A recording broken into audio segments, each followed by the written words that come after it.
Hello students, कैसे हैं आप सब। स्वागत है आपका फिर से आपके अपने चैनल केसीएल ट्यूटोरियल में। और आज हम बात करेंगे एक नए लेक्चर के बारे में। जी हाँ, लेक्चर नंबर 47। और हम लोग बात कर रहे थे फार्माकोलॉजी की, एंटीबायोटिक्स की। ये क्लासेस जो आप पढ़ रहे हैं हाई लेवल की है। ये आपके लिए आरआरबी फार्मासिस्ट के अलावा ड्रग इंस्पेक्टर की जो वैकेंसी आई है उसमें भी आपको तैयारी में काम देगा, और आपके जीपैट में भी काम करेगा, और आपके जितने भी एम्स वगैरह की वैकेंसी आती है सब में ये लेक्चर सफिशिएंट है, क्योंकि इससे ज्यादा हाई लेवल का कोई भी क्लास में एग्जाम नहीं हो सकता। ठीक है, तो आज हम बात करेंगे टेट्रासाइक्लिन के बारे में। नाम से लग रहा है टेट्रा मतलब होता है चार, और साइक्लिन मतलब होता है साइकिल। एक ऐसा मॉलिक्यूल है जिसमें 4 साइक्लिक रिंग आपको देखने को मिल रहा है। एक फिनॉल रिंग है, उसके साथ 3 साइकिल्स और लगे हुए हैं, इसीलिए इसको टेट्रासाइक्लिन एंटीबायोटिक कहते हैं। अब थोड़ी सी इसकी कहानी समझ लेते हैं, इसका नेचर समझ लेते हैं, इसके बारे में समझ लेते हैं। तो सबसे बड़ी बात यह है कि ये ब्रॉड स्पेक्ट्रम एंटीबायोटिक होता है। What is the meaning of broad spectrum? यानी ये ग्राम पॉजिटिव और ग्राम निगेटिव दोनों के खिलाफ काफी इफेक्टिव होता है। दूसरा, इसमें 4 साइक्लिक रिंग के न्यूक्लियस पाए जाते हैं। That's why it is called tetracycline. Okay, ये सॉइल में, मिट्टी में पाए जाने वाले एक्टिनोमाइसिटीज स्पीसीज यानी एक्टिनोमाइसिटीज बैक्टीरिया स्पीसीज से बनाया जाता है या पाया जाता है। सबसे पहली ड्रग जो टेट्रासाइक्लिन कैटेगरी की जो डिस्कवर की गई थी उसका नाम था क्लोर टेट्रासाइक्लिन, जो औरोमाइसिन या 1948 में इसको डिस्कवर किया गया था। और दिस इज द क्लोर टेट्रासाइक्लिन। ये पहली टेट्रासाइक्लिन क्लास की ड्रग थी।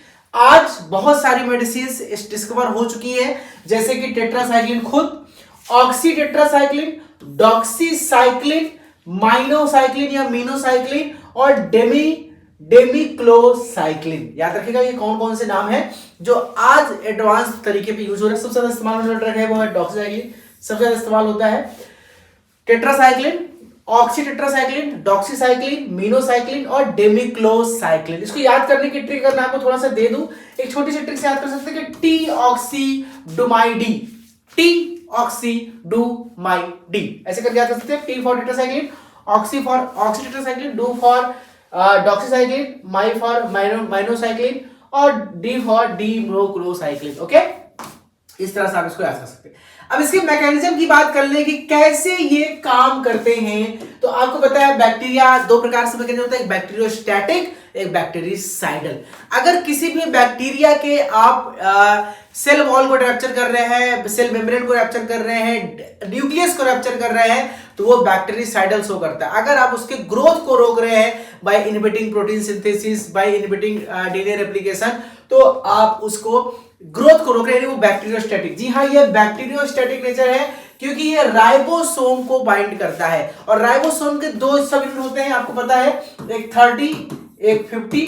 तो ये 50 यानी 30 वाले यानी 30s राइबोसोम सब यूनिट को बाइंड करता है। और जब 30s बाइंड होगा तो ओवरऑल पूरी मैकेनिज्म के द्वारा आखिरी में प्रोटीन सिंथेसिस इनहिबिट होगी। कैसे रोकता है? एक खास प्रकार का एंजाइम है अमीनो एसिड टीआरएनए अटैचमेंट। ये ए साइड होता है, ए साइड पी साइड। अगर आपने स्ट्रक्चर देखा होगा एमआरएनए का, तो उसमें ए साइड पे एक खास प्रकार का एक अमीनो एसिड टीआरएनए होता है, मॉलिक्यूल ऐड होता है जिससे प्रोटीन सिंथेसिस होती है। तो ये अमीनो एसिड टीआरएनए के अटैचमेंट को रोकता है। पूरी मैकेनिज्म नहीं बता रहा हूं, केवल शॉर्ट में समझा रहा हूं, जो कि एग्जाम के बेसिस पे इंपॉर्टेंट है।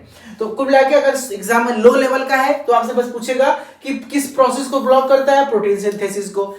थोड़ा सा हाई लेवल का होगा तो क्वेश्चन आएगा भैया किस प्रकार के राइबोसोम को ब्लॉक करता है, 30s यूनिट को।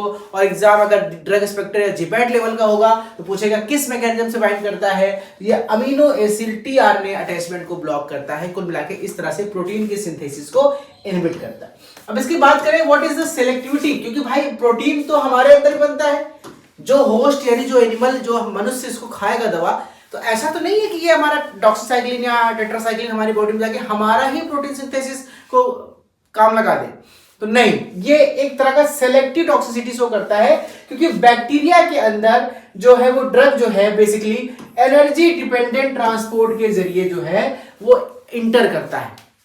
और बैक्टीरिया के अंदर एनर्जी डिपेंडेंट ट्रांसपोर्ट होने के कारण ये सिर्फ बैक्टीरिया में ही काम करता है। ह्यूमंस में ये कैरियर पाए ही नहीं जाते हैं। ये जो कैरियर है जो इस टेट्रासाइक्लिन को या डॉक्सीसाइक्लिन को ब्लड तक ले जाते हैं या रिसेप्टर तक ले जाते हैं, वो कैरियर हमारे में होते ही नहीं है।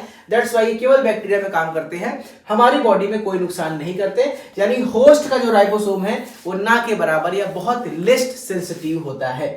ठीक है, एंटीमाइक्रोबियल स्पेक्ट्रम की बात कर ले, किस किस प्रकार के बैक्टीरिया के खिलाफ ये काफी इफेक्टिव है। तो कई प्रकार के बैक्टीरिया, क्योंकि ये ब्रॉड स्पेक्ट्रम है, तो ब्रॉड का मतलब ये पॉजिटिव, ग्राम पॉजिटिव और ग्राम निगेटिव दोनों के खिलाफ काफी इफेक्टिव होने वाला है। तो पॉजिटिव की बात करें, पहले बात करें तो कोकाई बैक्टीरिया, कोकाई मतलब जिसमें कोकस रिंग्स पाए जाते हैं, स्ट्रेप्टोकोकस पायरोजेन, स्टैफिलोकोकस ऑरियस, एमआरएसए के साथ साथ और इंटरोकोकाई, इन सब के साथ जो है इन 3 प्रकार के कोकस बैक्टीरिया को ये अफेक्ट करता है, किल करता है। दूसरा, अगर हम ग्राम निगेटिव बैक्टीरिया की बात करें तो ग्राम नेगेटिव बैक्टीरिया में विब्रियो कॉलरी, कालरा केस में इस्तेमाल कर सकते हैं, yersinia, ब्रुसीलिया, एच पाइलोरी इन्फेक्शन में भी आप टेट्रासाइक्लिन यूज कर सकते हैं, और पास्टरेलिया और आपका ट्यूबरेंसिस। ठीक है, इतने प्रकार के अलग अलग ग्राम निगेटिव बैसिलस बैक्टीरिया के इन्फेक्शन में भी आप डॉक्सीसाइक्लिन, टेट्रासाइक्लिन का इस्तेमाल कर सकते हैं। इसके अलावा जो स्पाइरोचेट्स होते हैं जैसे कि ट्रिपोनीमा और बोरेलिया, इनके इन्फेक्शन में भी आप टेट्रासाइक्लिन को यूज कर सकते हैं। रिकेट्सिया और क्लेमाइडी के इन्फेक्शन में भी ये सबसे ज्यादा इस्तेमाल होता है, जिससे ड्रग ऑफ चॉइस, अगर किसी व्यक्ति को क्लेमाइडिया या रिकेट्सिया का इन्फेक्शन है तो टेट्रासाइक्लिन जो है वो ड्रग ऑफ चॉइस होता है, सबसे पहले इस्तेमाल किया जाता है। इसके अलावा माइकोप्लाज्मा इन्फेक्शन में, एनारोबिक इन्फेक्शन में आप इस्तेमाल कर सकते हैं। जी, कुछ ऐसे बैक्टीरिया भी हैं ब्रॉड स्पेक्ट्रम होने के बावजूद जहां पे टेट्रासाइक्लिन काम नहीं करता है। वो कौन कौन से बैक्टीरिया है, जैसे कि आपका स्यूडोमोनास हो गया, प्रोटियस हो गया, सिबेलिया हो गया, साल्मोनेला टाइफी, टाइफाइड के केस में कभी किसी व्यक्ति को टेट्रासाइक्लिन मत दीजिए, उस पर काम नहीं करेगा। और बहुत सारे इंटरोबैक्टीरिया, फंगी और वायरस के खिलाफ आपके टेट्रासाइक्लिन बिल्कुल भी इफेक्टिव नहीं होते हैं। बाकी एंटीबायोटिक्स की तरह ये भी रेजिस्टेंस शो करते हैं, ये भी हमारे बॉडी में कुछ अलग अलग मैकेनिज्म के जरिए बॉडी में टेट्रासाइक्लिन रेजिस्टेंस शो करता है। वो कौन कौन से तरीके हैं जिसके जरिए टेट्रासाइक्लिन हमारी बॉडी में जाकर के रेजिस्टेंस शो करने लगता है, यानी काम करना बंद कर देता है। सबसे पहले होता है कि बॉडी में जाके ये ड्रग एक्यूमुलेशन को डाउन करने लगता है। क्यों? क्योंकि ये इफ्लक्स पंप को चालू कर देता है। जब हमारी बॉडी में टेट्रासाइक्लिन, जब बैक्टीरिया जो होते हैं वो बैक्टीरिया इतने समझदार है, वो अपना इफ्लक्स पंप चालू कर देंगे और टेट्रासाइक्लिन को अपनी बॉडी के अंदर एक्यूमुलेट होने से रोकने लगते हैं। तो इस तरीके से भी वो अपने अंदर रेजिस्टेंस डेवलप करते हैं। दूसरा, अपने राइबोसोम को प्रोटेक्ट करने के लिए एक अलग प्रकार का प्रोटीन डेवलप करने लगते हैं। यानी हमारा राइबोसोम, बैक्टीरिया सोचता है कि हमारा 30S यूनिट जो खराब कर रहा है ये टेट्रासाइक्लिन, उसको रिप्लेस करके एक नया प्रोटीन बनाने लगते हैं जो उसको बाईपास कर जाता है। बड़े समझदार है बैक्टीरिया भाई। एंजाइम को इनएक्टिवेट कर सकते हैं, ये भी पावर इनके अंदर होती है। क्रॉस रेजिस्टेंस क्या होता है, इनकम्प्लीट कर सकते हैं। यानी मिनोसाइक्लिन और डॉक्सीसाइक्लिन जो है सबसे ज्यादा पोटेंट ड्रग है। ठीक है, क्योंकि ये ड्रग्स जो है क्रॉस रेजिस्टेंस भी शो करते हैं। और इन पूरे कैटेगरी में जितने भी न्यूअर कैटेगरी के ड्रग है उसमें माइनोसाइक्लिन और डॉक्सीसाइक्लिन सबसे ज्यादा इस्तेमाल किया जाता है, सबसे ज्यादा पोटेंट ड्रग होता है।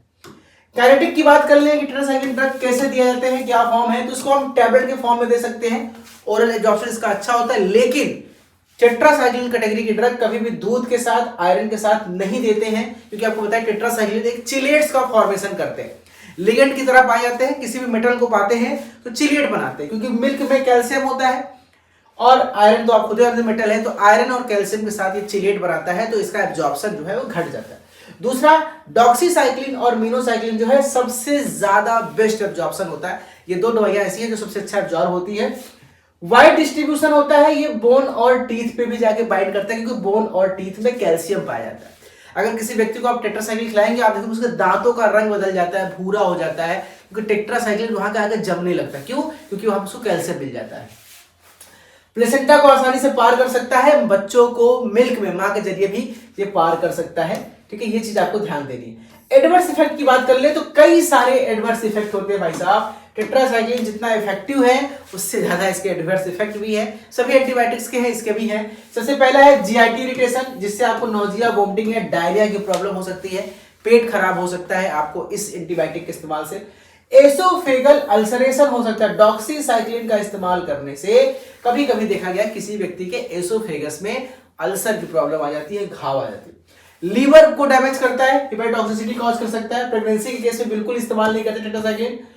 ठीक है, नेफ्रोटॉक्सिसिटी कॉज कर सकता है। फैनकोनी सिंड्रोम, फैनकोनी सिंड्रोम क्या होता है, आउटडेटेड ड्रग्स, यानी कि कभी कभी देखिए फैनकोनी सिंड्रोम क्या है, एक प्रकार का एक नेफ्रोटॉक्सिक बीमारी है। आपका जो किडनी है उस किडनी के अलग अलग फंक्शन, क्योंकि देखो सिंड्रोम का मतलब होता है ग्रुप ऑफ डिजीज, तो ये क्या करता है फैनकोनी साहब ने खोजा था कि जब आपका टेट्रासाइक्लिन इस्तेमाल करते हैं प्रॉपर इसका अब्जॉर्प्शन नहीं होता तो किडनी के अलग अलग प्रोसेस को अल्ट्राफिल्ट्रेशन में, ट्यूबुलर सिक्रेशन में, ग्लोबुलर ट्यूब्यूल में, बुमन कैप्सूल में कई जगह पे कोई भी प्रॉब्लम कॉज करता है। इसको कलेक्टिवली फैनकोनी सिंड्रोम कहते हैं। ये सबसे मोस्ट इंपॉर्टेंट है, कई बार एग्जाम पूछेगा फैनकोनी सिंड्रोम किस एंटीबायोटिक का साइड इफेक्ट है, याद रखिए दिस इज द टेट्रासाइक्लिन। ध्यान दीजिएगा। फोटोक्सिसिटी ये कॉमन है, टीथ डिस्कलर में ना, क्योंकि टीथ में हमारे टीथ में और बोन में कैल्शियम पाया जाता है, तो ये वहां जाकर चिलेट बनाता है जिससे दांतों का रंग बदल सकता है।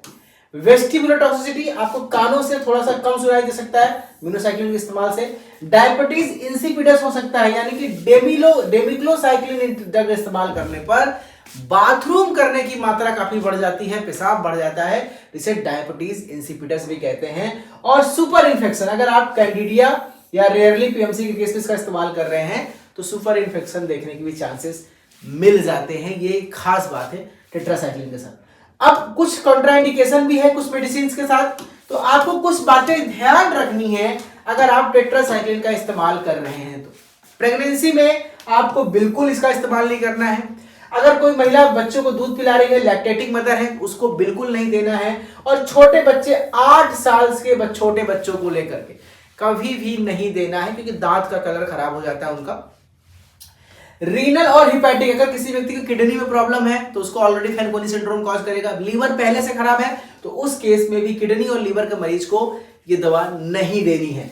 कभी भी एक्सपायर ड्रग इस्तेमाल नहीं कीजिए, क्योंकि बहुत खतरनाक चीज क्यों है कि टेट्रासाइक्लिन, बाकी दवाइयां जब एक्सपायर होती हैं तो भाई साहब उसके साथ क्या होता है कि उसका इफेक्ट कम हो जाता है, लेकिन टेट्रासाइक्लिन जब ड्रग एक्सपायर होती है तो भैया ये बहुत डेंजरस हो जाती है। और ये टेट्रासाइक्लिन जो एक्सपायर होती है तो ये फैनकोनी सिंड्रोम कॉज करती है, मतलब आपके किडनी में बड़ा दिक्कत पैदा करेगी, इसलिए क्योंकि एक अलग प्रकार का मेटाबोलाइट बना लेता है अपने अंदर और ऑक्सीडेटाइज करके, इसलिए इसका इस्तेमाल नहीं करते। डायबिटीज के साथ इसका इस्तेमाल नहीं होती क्योंकि ऑलरेडी यूरिन की मात्रा बढ़ जाती है। और कभी भी पेनिसिलिन एंटीबायोटिक के साथ इसका इस्तेमाल क्यों नहीं करते, क्योंकि पेनिसिलिन के असर को ये इनएक्टिवेट कर देता है, उसके असर को एंटागोनाइज कर देता है। तो कभी भी पेनिसिलिन के साथ टेट्रासाइक्लिन खाने की गलती, गुस्ताखी मत कीजिएगा। अब हम बात करते हैं कि किस किस बीमारी के केस में इसका इस्तेमाल किया जाता है। जी हाँ, टेट्रासाइक्लिन ड्रग क्योंकि ब्रॉड स्पेक्ट्रम है, मल्टीपल जगह यूज आता है, तो किस किस बीमारी में खास तौर पे इसका इस्तेमाल किया जाता है। क्लेमाइडिया इन्फेक्शन में सबसे बेस्ट ड्रग ऑफ चॉइस है। रिकेट्सियल डिजीज में, इन दोनों के केस में ये बेस्ट ड्रग ऑफ चॉइस है। माइकोप्लाज्मा निमोनिया के केस में इस्तेमाल कर सकते हैं।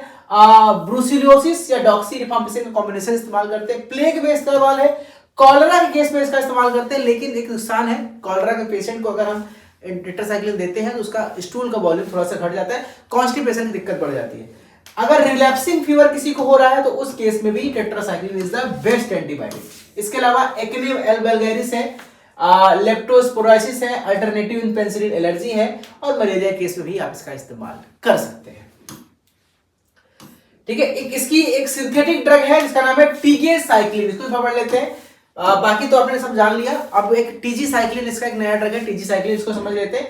टीजीसाइक्लिन को एक तरह से देखा जाए तो इसका नाम होता है ग्लाइसिल साइक्लिन। ये एक टेट्रासाइक्लिन का पूरी तरह से सिंथेटिक डेरिवेटिव है जिसको लैब में बनाया गया है। ये माइनोसाइक्लिन का डेरिवेटिव होता है, मिनोसाइक्लिन जो है उसका डेरिवेटिव होता है।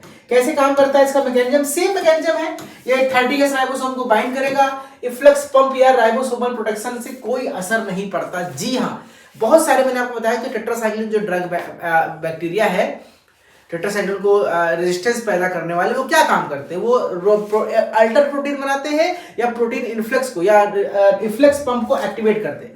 ये दोनों का असर मिनोसाइक्लिन या टीजीसाइक्लिन के साथ नहीं है, ये इसका रेजिस्टेंस थोड़ा सा कम होता है। स्पेक्ट्रम बहुत ब्रॉड है, मसारे, वीआरएसए, वीआरई, इंट्रोकोकाई, इंट्रोबैक्टीरिया, एनारोबिक, क्लेमाइडा, रिकेट्सिया, माइकोप्लाज्मा, हर जगह ये इस्तेमाल कर सकते हैं। हाँ, 2 केस में इसका इस्तेमाल मत कीजिएगा टीजीसाइक्लिन का, स्यूडोमोनास और प्रोटियस इन्फेक्शन में ये बिल्कुल काम नहीं करते हैं। आगे काइनेटिक्स की बात कर ले। टीजीसाइक्लिन केवल और केवल आईवी के फॉर्म में आता है, इसको ओरल फॉर्म में नहीं आता है। इसका वॉल्यूम ऑफ डिस्ट्रीब्यूशन काफी ज्यादा होता है, 7 लीटर पर केजी ज्यादा होता है। इसका मतलब इसका एक्सक्रीशन बाइलरी के जरिए होता है।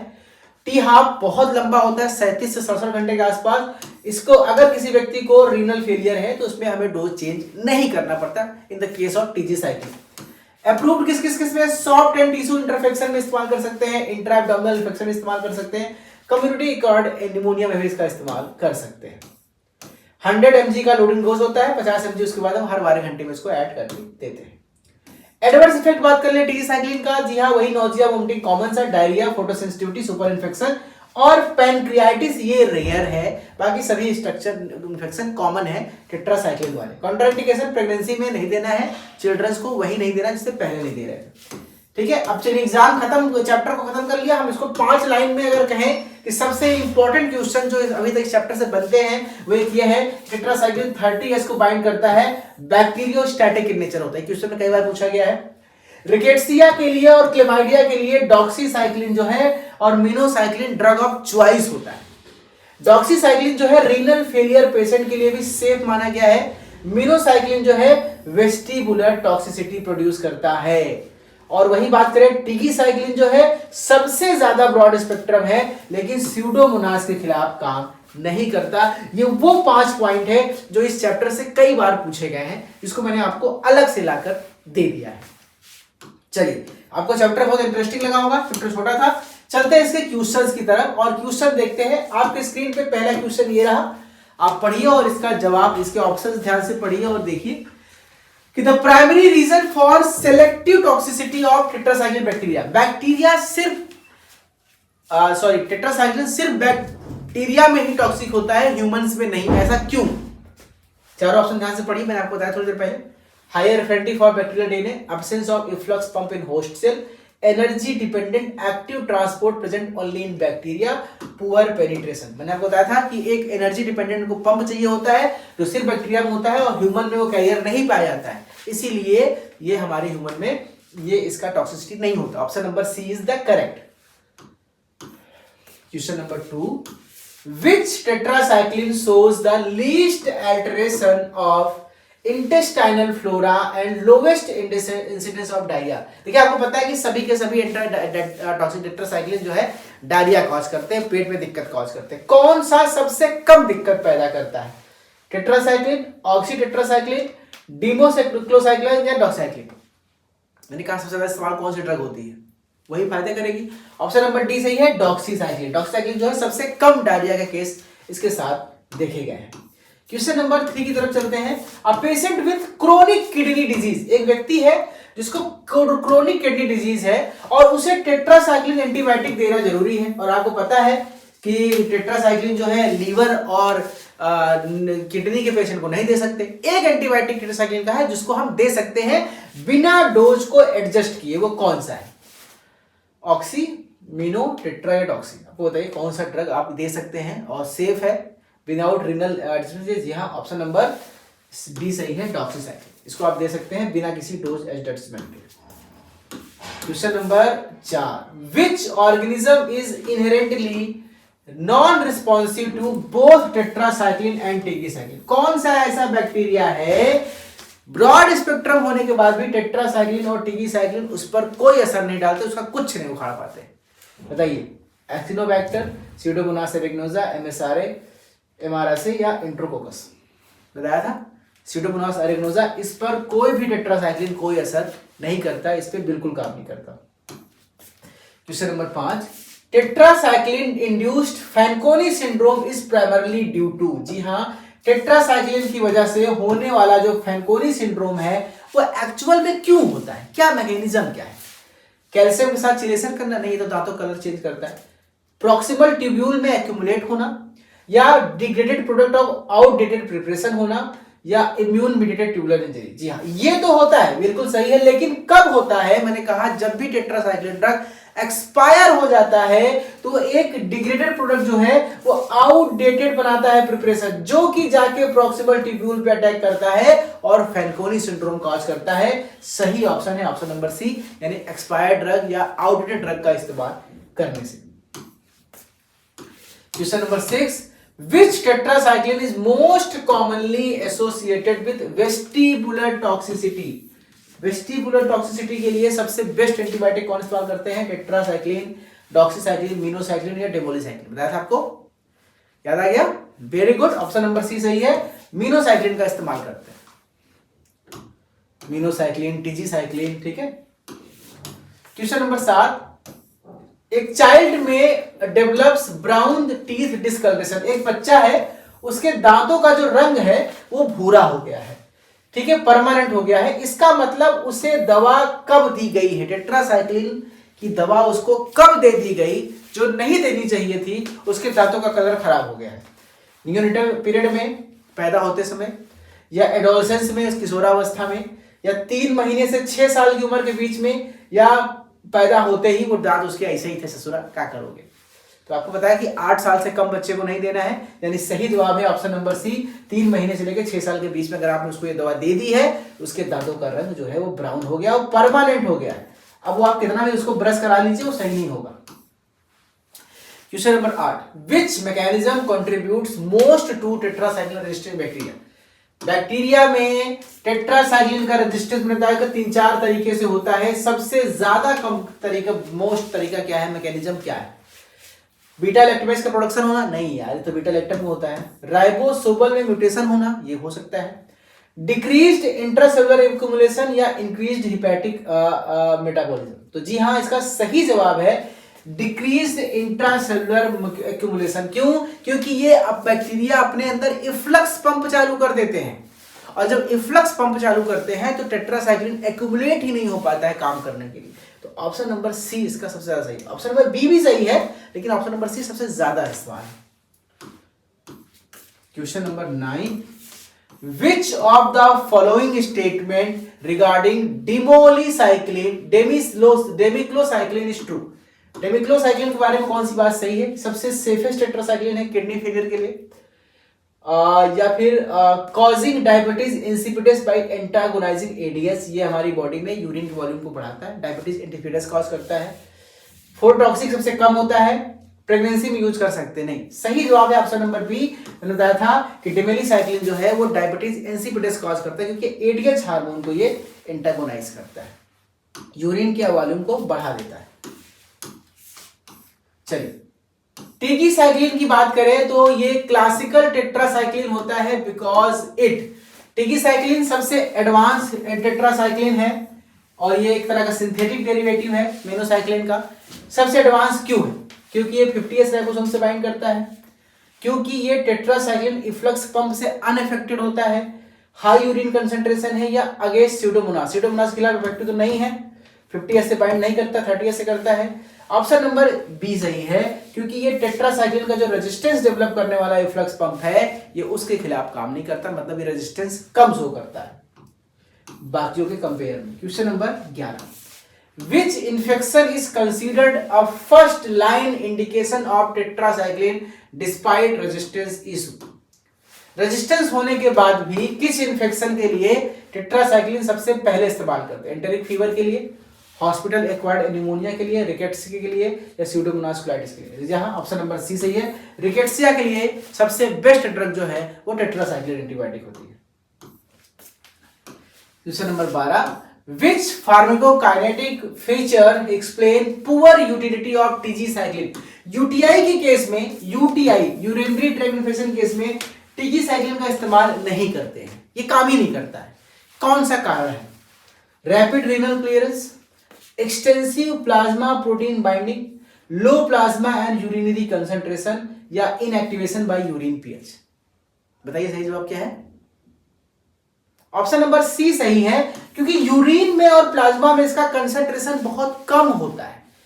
जब वहां कंसंट्रेशन ही इतना कम हो जाएगा तो वहां पे बैक्टीरिया को किल कैसे करेगा, इसलिए इसको यूटीआई केस में इस्तेमाल नहीं करते हैं। Question number 13, which combination is correctly matched? इन चारों में से कौन सा कॉम्बिनेशन बेस्ट मैच कर रहा है?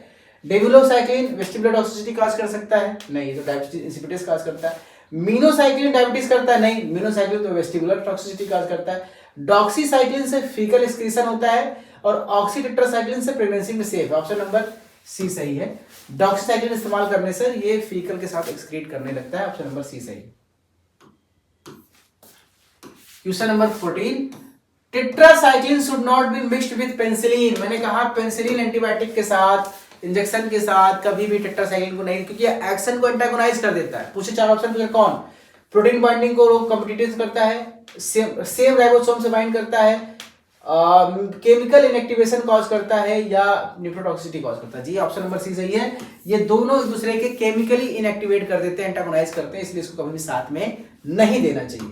The last question, question number 15, which condition is tigecycline specifically not recommended for despite its broad spectrum? Broad spectrum होने के बाद भी टिगीसाइक्लिन का इस्तेमाल किस स्थिति में नहीं किया जाता है? कॉम्प्लिकेटेड इंट्रा अब्डोमिनल इन्फेक्शन के केस में, या कॉम्प्लिकेटेड स्किन इन्फेक्शन केस में, कम्युनिटी एक्वायर्ड निमोनिया केस में, या वेंटिलेटर एसोसिएटेड निमोनिया के केस में। ठीक है, कम्युनिटी एक्वायर्ड निमोनिया यूज कर सकते हैं, ऑप्शन नंबर इसका डी सही है। किसी को भी अगर निमोनिया की प्रॉब्लम है, वो वेंटिलेशन में चला गया है, तब आपका टिगीसाइक्लिन काम नहीं करने वाला है। ये रहे 15 क्वेश्चन। मेरे ख्याल से लेक्चर बहुत अच्छा लगा होगा। 2-3 लेक्चर और लगेंगे, क्लोजी में हम लोग एंटीबायोटिक्स खाने निपटा लेंगे, खत्म कर लेंगे, फिर बढ़ेंगे एक नए सब्जेक्ट की तरफ। अब आपको फिर बता रहा हूँ, ड्रग इंस्पेक्टर की जो तैयारी कर रहे हैं, प्लीज आप इसी वीडियो को फॉलो करिए। मैं उसके लिए एक अलग से कोर्स बनाने जा रहा हूँ आपके एप्लीकेशन पे, बहुत सस्ता होगा।